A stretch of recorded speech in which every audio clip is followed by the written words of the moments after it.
Good evening, and welcome to Boring Books for Bedtime. I hope tonight's installment provides all the boredom your busy brain needs to quiet down and let you get some sleep for once. So lie back, adjust your volume, take a nice deep breath, and off we go. Before we begin this evening's reading, I want to give a special shout out of thanks to the newest member of our Patreon family, Francis. Francis, thank you so much for your support of this podcast. It really means a lot.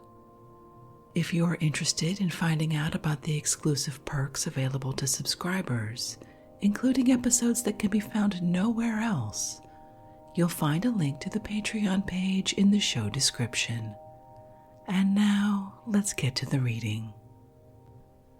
Tonight we're relaxing with a very curious volume of utopian urban planning, Roadtown, by Edgar Chambless, published by Roadtown Press, 150 Nassau Street, New York. Copyright 1910. Let's begin. Dedication. This book is dedicated to J. Pierpont Morgan, a straight player of a crooked game, who, it is said, played his usual role in the Wall Street manipulations of the Central Railroad of Georgia Securities, which adroitly and legally absorbed the small savings and happiness of many unsophisticated investors. An action which, in my case at least, proved to be a blessing in disguise, for it made me suffer first and then made me think. Hence the gratitude and consequent dedication to Mr. Morgan for starting the train of thought, which finally resulted in the invention of Roadtown, a plan for sidestepping the crooked game as now played, so that henceforth whosoever will may become a straight player of a straight game. Foreword. Nineveh, Babylon, Rome, London, New York, all cities from the twilight of the past to the high noon of the present have been constructed on one plan, which is no plan at all. Like Topsy, they just growed, with no further aims in view than to huddle together for the sake of companionship and self-protection against enemies. A map of the haphazard streets straying crookedly through them looked like cracks in an earthenware dish. The siege walls, which until recently surrounded them, emphasized the prisoner-like existence of their inhabitants. Noise, dirt, disease, suffocation and confusion, crime, these spirits of evil took up their abode in the midst of them, never to be dislodged, and students of political economy, hygiene, decency, and morality wasted eloquence and logic in showing how bad it all was, and in suggesting picayune and transient remedies. The true Moses with the effectual remedy, which will lead us out of our long Egyptian bondage, arrives only today. And if we will but follow the teachings of the gospel contained in the ensuing pages, we may be free, healthy, wealthy, and happy forevermore. This Moses of ours, contemporarily incarnated as Mr. Chambless, arrives at the psychological moment when we are all ready for him.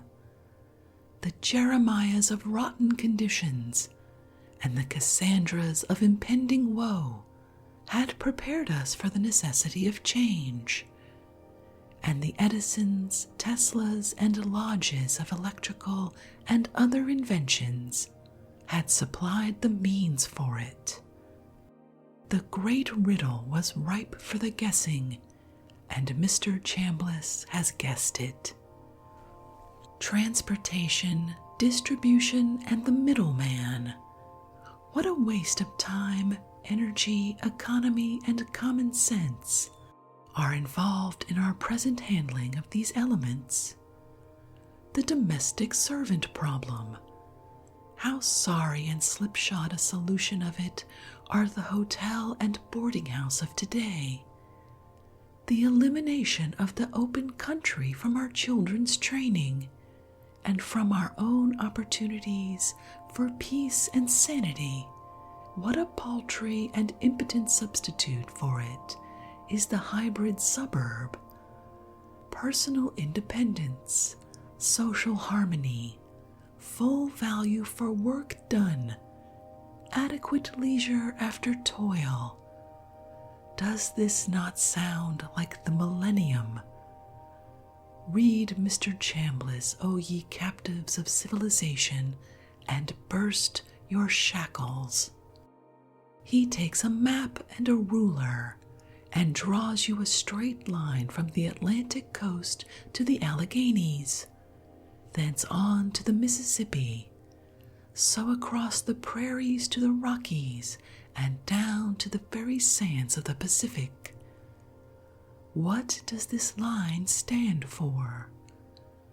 It stands for the site of the new city, and there may be as many more of them as you can make straight lines from any given point to any other, in any direction, along and athwart the continent. A single line of houses superimposed upon 3 lines of railway, one on top of the other, underground. 2 stories of living and working rooms above ground. A continuous promenade along the roofs, and gardens and country front and back all the way. Concrete poured houses, Edison's patent. Smokeless, noiseless, unintermittent, aero-swift trains, local and express, bearing you at all times in no time to your precise destination and back. Telephones, telegraphs, teleposts, parcel carriers, freight service, compact, punctual, prompt, accurate, enabling you to live along the line from part to part and from end to end, and be served with the best at the cheapest at all times while sitting in your easy chair.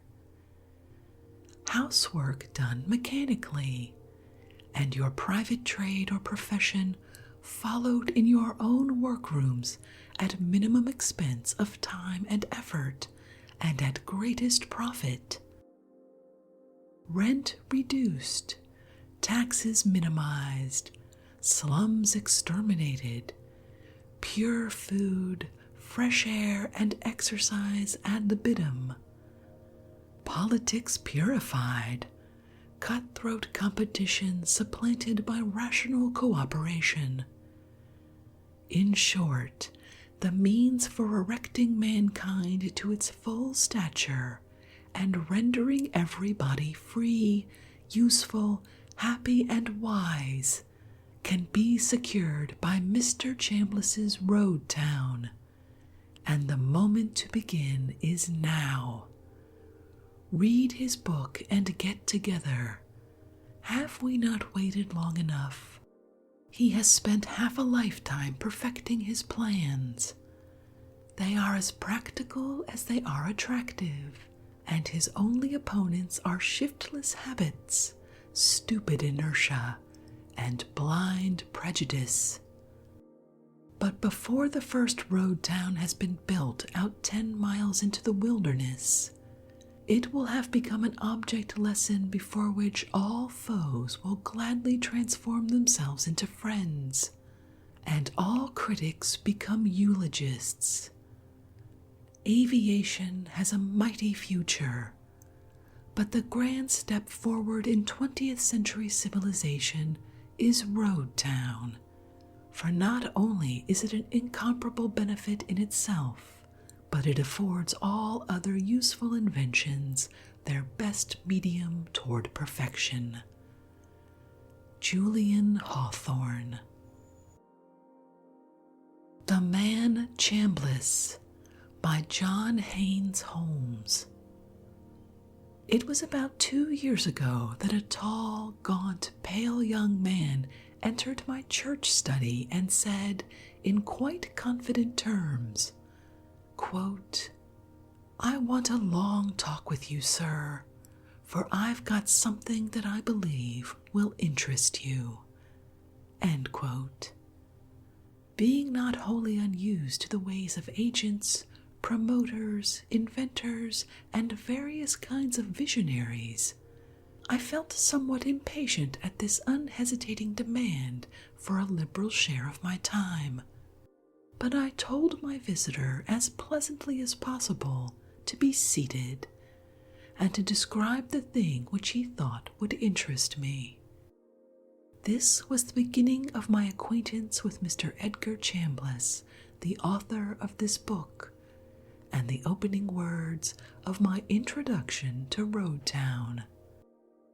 At that time, Roadtown was nothing but a dream, a crude and imperfect idea, as compared with the careful and well-tested conception which is here given to the public.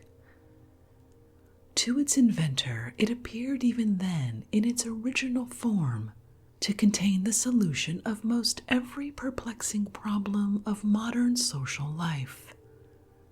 To me, to whom it came not as a slowly dawning idea, but as an immediate revelation, it appeared to be only one more extravagant and utterly impracticable vision, akin to that invention once laid before me by a dear old man, whereby light and heat might be endlessly generated without the combustion of any fuel, or to that other wonderful idea commended to me by a devoted enthusiast, whereby the drama was to be made the oasis of all ethical instruction, and the theater the school of morals.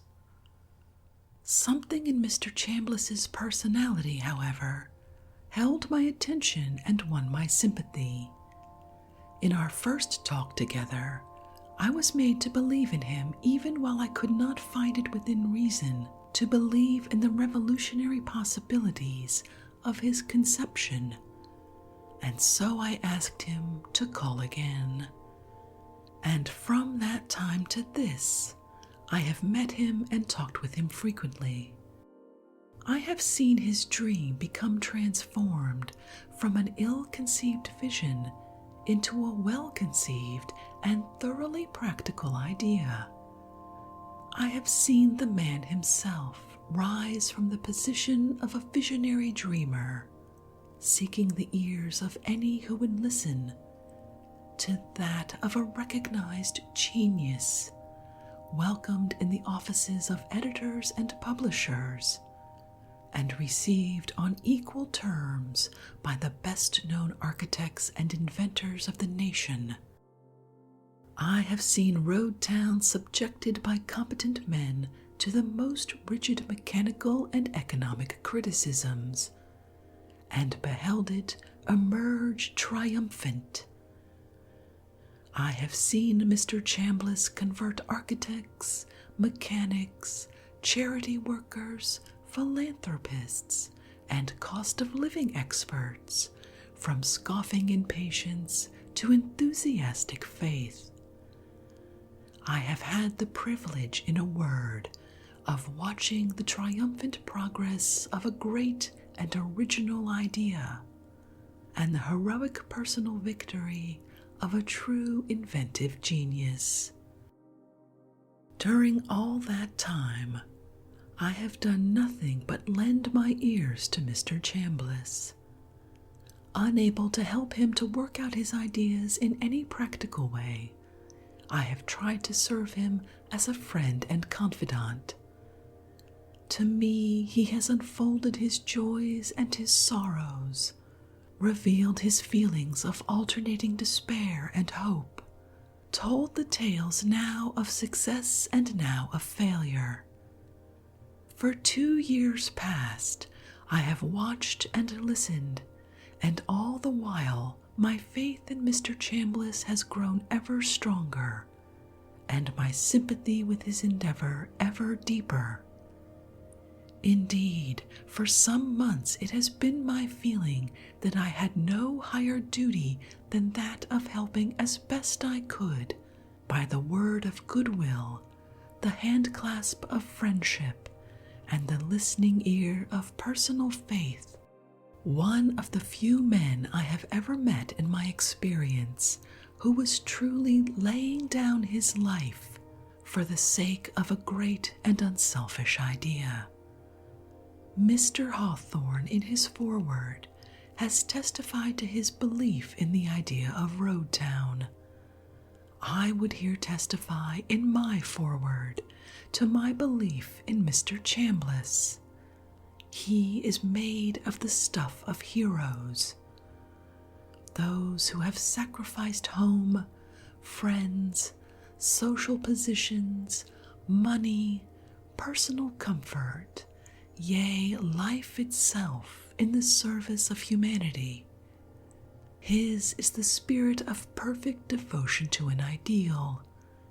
He represents in his person the type of valiant martyrdom which I have read about 1,000 times in books, but have met not more than 6 times in real life. As to whether his scheme is practicable or not, I cannot say. Experts, not accustomed to being swept off their feet by bursts of enthusiasm over chimerical ideas, have testified that it is. As to whether his conception will solve all the problems of social life which he says it will solve, I again cannot say. Experience teaches that every original idea has revolutionary possibilities. But as to Mr. Chambless himself, I can say, and say with enthusiasm, that he is a man deserving of the confidence of men. Mr. Hawthorne commends Roadtown to the earnest consideration of all thoughtful persons for itself. I commend Roadtown in a similar way for its inventor. Prove him wrong if you can, but first master his ideas. John Haynes Holmes, Church of the Messiah, New York City, June 15th, 1910. Roadtown, Chapter 1. When I Began to Think. In the panic of 1893, I was in the city of Los Angeles. I had received word from the East that my small fortune had vanished as a result of an ingenious Wall Street Railroad reorganization. I had drawn my last dollar from the bank and had spent it. I was out of a job. I didn't know where or how to get one, for I had been troubled with eye strain all my life, and had little experience in the work of the world. The city was thronging with experienced and trained workmen out of work like myself. I did not know where the price of my next week's board was coming from. In short, I was stranded in a stagnant world. It was Sunday afternoon. I was sitting on a rock on top of a hill in the heart of the city. The ground about me was vacant, yet I could have thrown a stone over the precipice into the principal street of the city. I began to think. I needed money. There was no opportunity to get a living by working with my hands. I grasped eagerly at any idea that had within it the possibility of creating value, wealth, money, bread, perhaps butter and a new suit of clothes. The ground where I was sitting was vacant and comparatively worthless. I asked why. The answer was lack of transportation. There was no convenient way for people to get on top of the hill. Time passed. I finally located in New York City and became a patent investigator. I continued to think of transportation and its relation to land value. How I came to invent Roadtown. In my business as a dealer in patents, I became acquainted with all manner of inventions and inventors. I found that most inventions were worthless, that a very few were practical and were promoted and utilized in the usual fashion. Another group I found to be practical and workable in themselves, but not available for use because their adoption would throw into the junk heap millions of dollars worth of old machines, and hence they were bought up and shelved by the vested interests. And still another group could not be utilized because they would require new franchises which men with little capital could not purchase of the political franchise jobbers. To these were added a last lot of inventions that could not be utilized to anything like their full capacity because they could not be fitted into the crude mechanism of the present style of city construction. So I began to dream of new conditions in which some of these shelved inventions might be utilized to ease the burden of life for mankind. One plan after another was abandoned until the idea occurred to me to lay the modern skyscraper on its side and run the elevators and the pipes and the wires horizontally instead of vertically. Such a house would not be limited by the stresses and strains of steel. It could be built not only 100 stories, but 1,000 stories, or 1,000 miles. In short, I had found a workable way of coupling housing and transportation into one mechanism, and a human way for a land-moving man to live. I would not cure the evils of congestion by perfecting congestion, as is the case with the skyscraper. I would build my city out into the country. I would take the apartment house and all its conveniences and comforts out among the farms by the aid of wires, pipes, and of rapid and noiseless transportation. I would extend the blotch of human habitations called cities out in radiating lines. I would surround the city worker with the trees and grass and woods and meadows, and the farmer with all the advantages of city life. I had invented Roadtown. Chapter 2. A New Conception of Transportation. When I use the word transportation in relation to Roadtown, I do not mean what the term usually implies. You often hear the expression, our transportation systems, but your conception of its meaning is limited to railroads, boats, and streetcars. The other crude links in our transportation system are invariably called by other names, such as trucks, carts, delivery wagons, dumb waiters, elevators, etc. It is true that these last named links are sometimes referred to as transportation devices, but not as a part of a comprehensive system of transportation. Roadtown transportation includes all the links in the system of transportation automatically coupled into one system. This is what I mean by a new conception of transportation. The functions of housing and transportation are fully coordinated by nature in the individual animal. Legs are her vehicle of passenger transportation. Talons and arms are her freight system. The animal body is the house. Housing and transportation exist together, being mutually interdependent. They are inseparable. The building is worthless without transportation, and conversely, there would be no need for transportation without the house.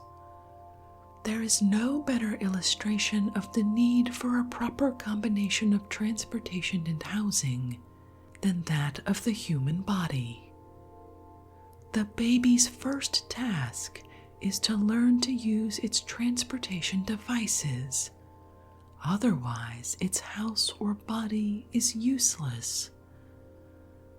Life is full of lessons of the necessity of the harmonious combination of the functions of transportation and consumption. The monkey was provided with means for transporting himself up the banana tree, and an efficient means of getting the banana from the stalk to his mouth. Gold carried from mines in Peru to a jewelry shop in Madrid. Men carried from their homes in Brooklyn to their offices in Wall Street. Food carried from a farm in Canada to a dining room in a Boston hotel. Gas carried from retorts to the burner in a parlor chandelier. Electricity carried from the generator in Niagara to the motors in Rochester. A pound of steak carried by the delivery boy to the basement of your house and pulled up in a dumbwaiter. A letter carried by a postman. The song of a prima donna sent scintillating through the air by a wireless phone. All these things and a million others are but a civilized man's arms and legs, his means of transportation. Transportation in nature. The game of life in wild nature is but the getting of food and water to the consuming plant or animal, or getting the more adaptable animal to the food or water or some warm spot, or the society of his fellows. So the life of man, whether it be the family with the single house or the city with its many houses, shows a similar relation. Things needed by the inhabitants, things taken from the place where they are and to a place where we want them. That is transportation. Starting out in the morning, number your every minute's occupation. Watch what your neighbors are doing. The man on the stairs, the wagon on the street, the rumbling subway train in a $3 million a mile right-of-way, the elevator in the skyscraper, the office boy at beck and call. It is all transportation. Run over in your mind the work of the office and brain workers in a city business section. How many of them are engaged in planning, directing, and accounting the various forms of transportation? In fact, every hour of our existence we are performing some act of transportation, except when asleep. If we allow 8 hours for rest, we find that 2/3 of our lives are spent in transporting ourselves to our wants or our wants to ourselves. The basic principle of Roadtown is a plan to give the social body proper arms and legs, to make them not as they are, separate and uncoordinated functions, but as part, in fact, the most important part of the scheme of civilization. The members of society are all engaged in transporting themselves and their belongings a goodly portion of their time, and besides, a large group is exclusively engaged in the work of transportation. Moreover, the so-called productive labors are at every step interwoven with operations of transportation. Analyze for a moment the work of the factory or the farm. How much of it is production? How much is transportation? Could we, like Aladdin, rub a mystic lamp and cause things to be created from nothing, we would indeed be well served. But could we command the genie of transportation, the will to wish what is, from where it is to the place where we want it, our power would be equally miraculous and quite as useful. Our methods of production, though still extremely wasteful, are constantly growing in efficiency. In this age, a minority of mankind produce for the entire population. A constant stream of people from the farm pours into the city. These people produce nothing and expect to live by distributing goods to each other. But congestion of population in large cities introduces insolvable mechanical difficulties in distribution, until railroads, warehouses, trucks, wholesale and retail stores, delivery wagons, grocery boys, and dumbwaiters become congested. The machine clogs, and thus the growing efficiency of modern production is lost through a more rapidly growing waste in distribution. The increasing number of those who get their living by taking a slice of profit, and the growing expense due to the ever-increasing mechanical difficulties in distribution, are evils that aggravate each other. As the makers of law live principally by the profits of distribution, they will not change the scheme, nor can the wealthy, with their country villas, legislate the modern city tenant back to the loneliness, long hours, and lack of conveniences of farm life. A proposition that would combine cheaper rents, greater conveniences, and give all an opportunity to engage in productive work would be a real solution for the high cost of living. Roadtown eliminates all possible waste and relieves the army of distributors of 9/10 of their present work, thus throwing these people into productive labors. Labor which results in the creation of a concrete product, something that can be eaten or worn, is generally appreciated. Transportation, the far greater necessity, is not so readily appreciated as a source of wealth, nor is the waste in transportation so quickly seen or remedied. Our disjointed civilization. Our factories and our farms, the places of production, our houses and cities, places of consumption, and our railroad trucks, delivery wagons, and dumbwaiters, means of transportation, have been developed by separate minds. They work together clumsily, wastefully. Civilization is a black cabinet of plates and donuts, arms and legs, and consuming mouths, dancing around in an uncoordinated fashion, occasionally getting together and serving each other, but more often missing the mark. 2 hands going to one mouth, another hand missing the mouth altogether. There is no plan, no unity, no harmony, no mind behind it all. The farm and factory, the railroad and the city grow separately, each to serve the other, it is true, but the machine as a whole is woefully disjointed and inefficient. We may liken our present system of living to old-style harvesting. A binder, wonderful enough in itself, left the bundles of grain strewn about the field. They were shocked by hand. Later, they are gathered into wagons and hauled to the farmyard and built into stacks.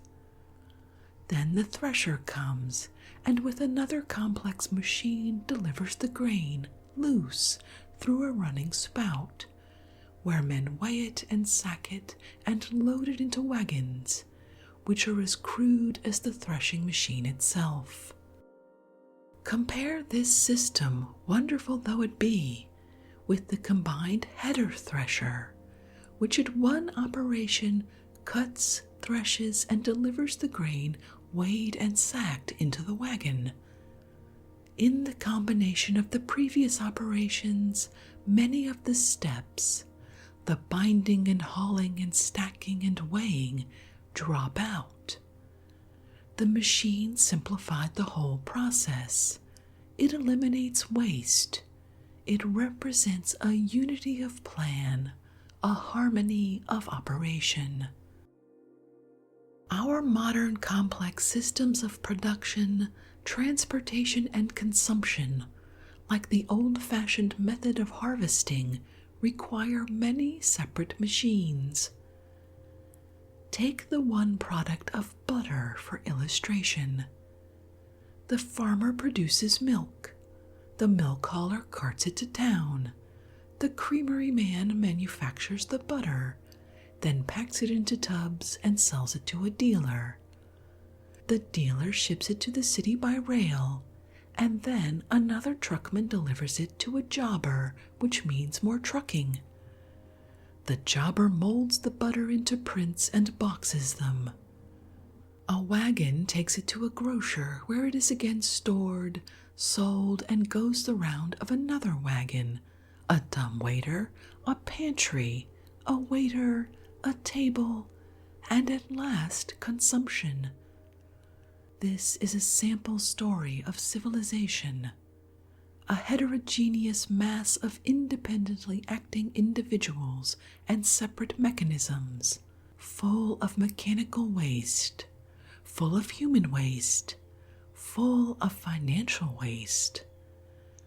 The butter fat, as is now wastefully produced, is worth 20 cents in the farmer's milk pail. It cost 2 cents to skim it and churn it. The rest is transportation. It is worth 40 cents at the grocery store and 50 cents to $1 on your table, according to how much of your household distribution is done by your wife, who gives services gratis, and how much by servants whose arms and legs move only in response to the rattle of the shekels.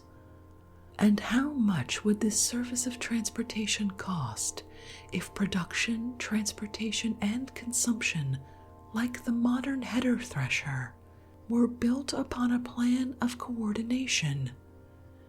That is, if the farmer's dairy was on a transportation line with the creamery, and the creamery on a line with the kitchen, where machinery and specialized labor are available, and the kitchen was on a line with the consumer's dining room, and the only expense of transportation was the cost of power to move the material object and the cost of labor to perform the actual processes of manufacture that intervene between production and consumption.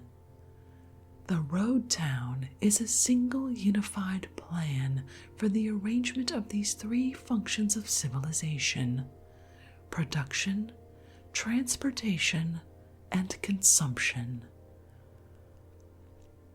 Chapter 3: Line Distribution, the Logical Outcome. Civilization growing up in a separate and disjointed fashion has resulted in a certain arrangement of the population upon the face of the earth. At first, savage men roamed the plains and forests seeking food. The advent of civilization, industrial and social cooperation, taught men the advantage of gathering themselves into cities. At first, these cities were provisioned from the country by means of humans or animal beasts of burden. Then water transportation caused the development of greater cities on rivers and harbors. With the advent of the railroad, together with the transportation agencies already mentioned, the provisioning of cities became limited only by the ability of the country district to support its own population and that of the city. The occupation of the city people was chiefly that of manufacturing, trading, and grafting on the farmer and on each other. The invention of steam power made it economical to assemble workmen into large factories, which added another cause to the growth of cities. The use of this steam power forced the city worker out of his home and into the more economical factory, thus developing the factory system. The continual growth of cities soon filled the land with large groups of houses, crowding each other for room. As the houses were built closer and closer together, the amount of light and air was shut out, in order that the distance the workers lived from their work might not increase. At first, workers went from their work to their houses on foot, later by means of the horse car, still later by steam car, and now the electric car is supreme. As these transportation facilities first used to get provisions into the city and the manufactured product out of it were utilized to get the workers to and from their work, the houses began to follow the transportation lines. Transportation determines the form of cities.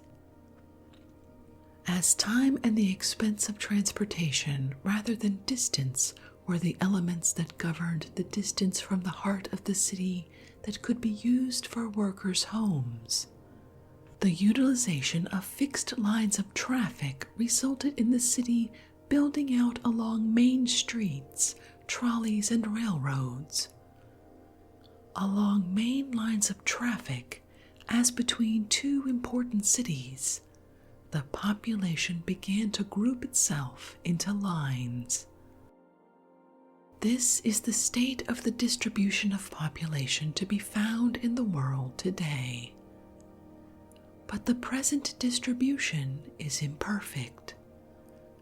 The trolleys carry people to the street corner, but make no provision for getting them into their homes, or for getting the meals on the sideboard, the book from the library to the center table, or the camphor from the drugstore to the sick room. The means of conveying the necessities of civilization is almost wholly that of rails, pipes, and wires. The former is the means of transporting people and parcels, the second of liquids and gases, the third of electricity in its various forms.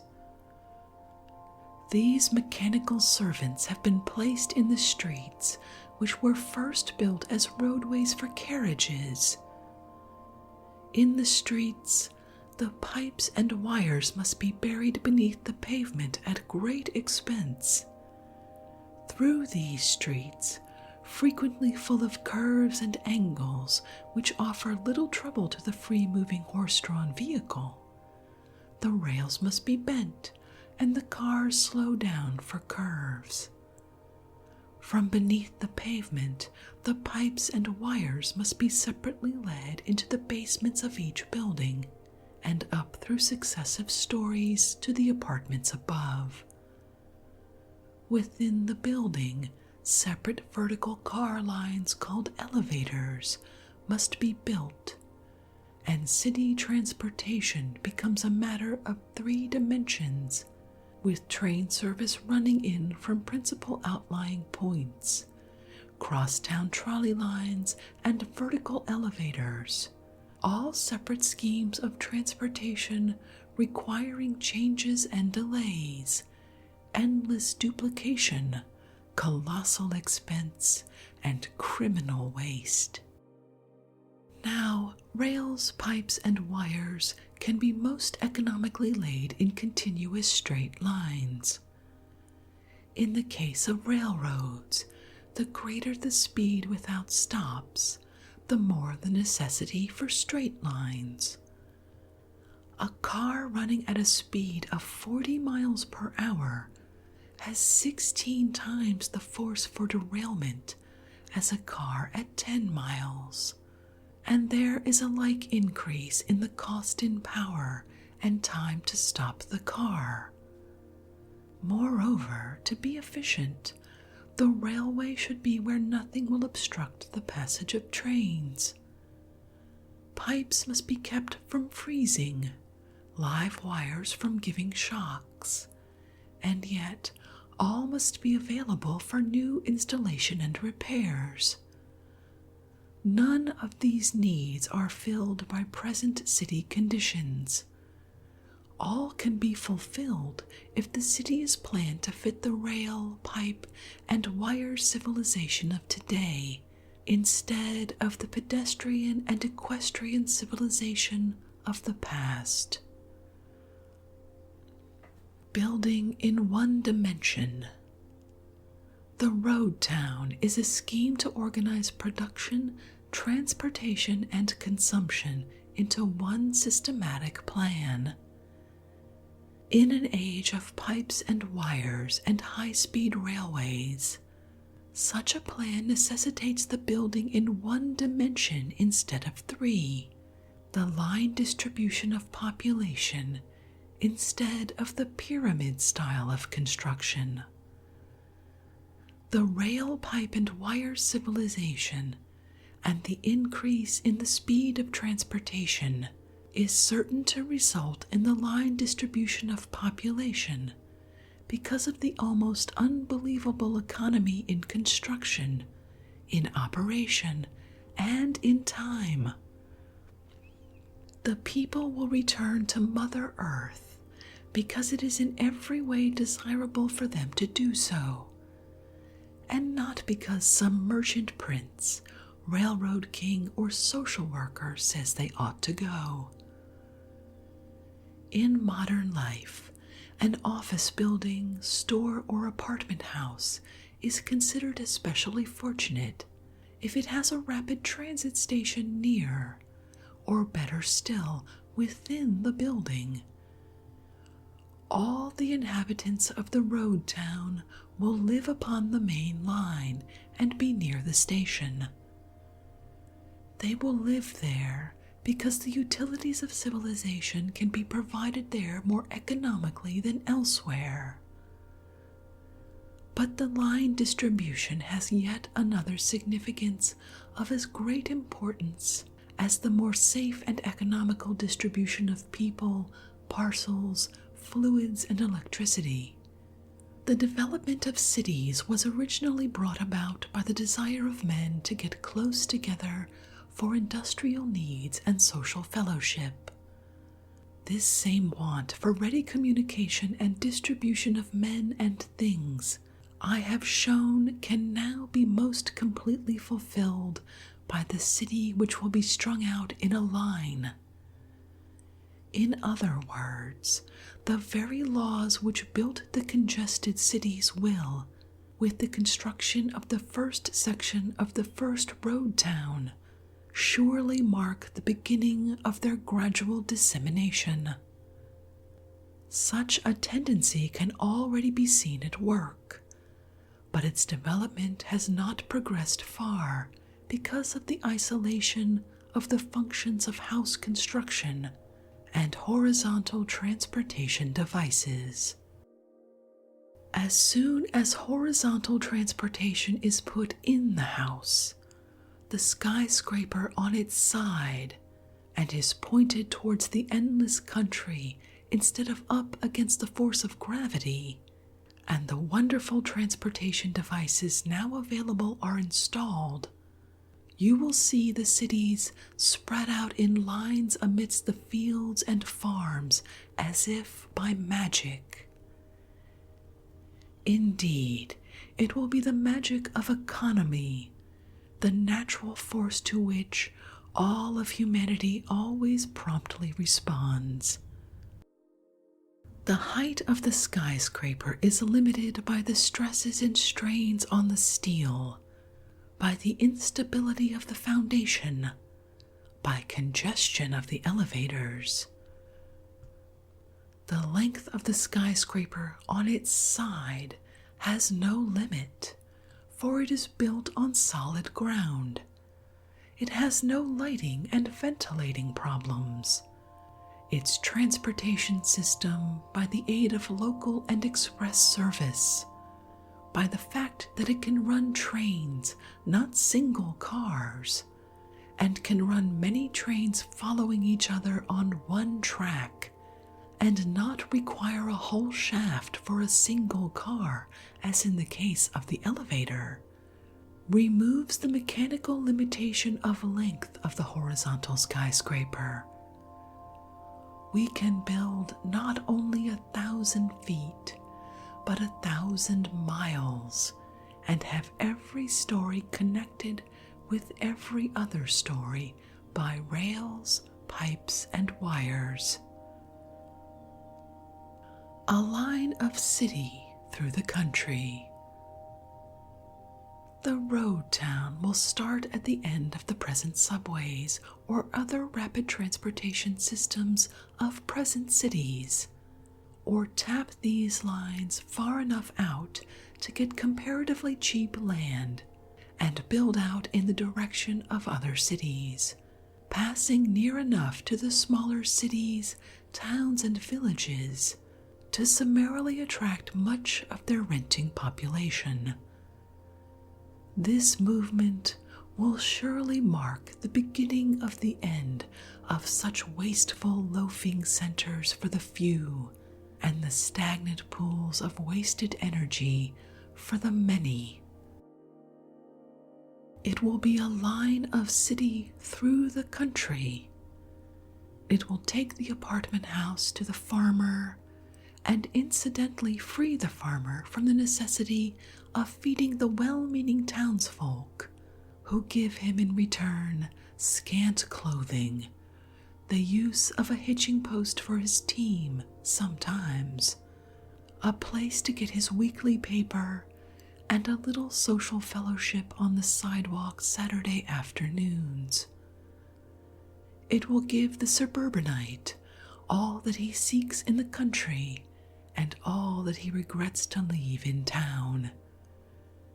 It will enable him to play at farming, do real farming, or retain his city job. The people will go to the land and take the best things of the city with them.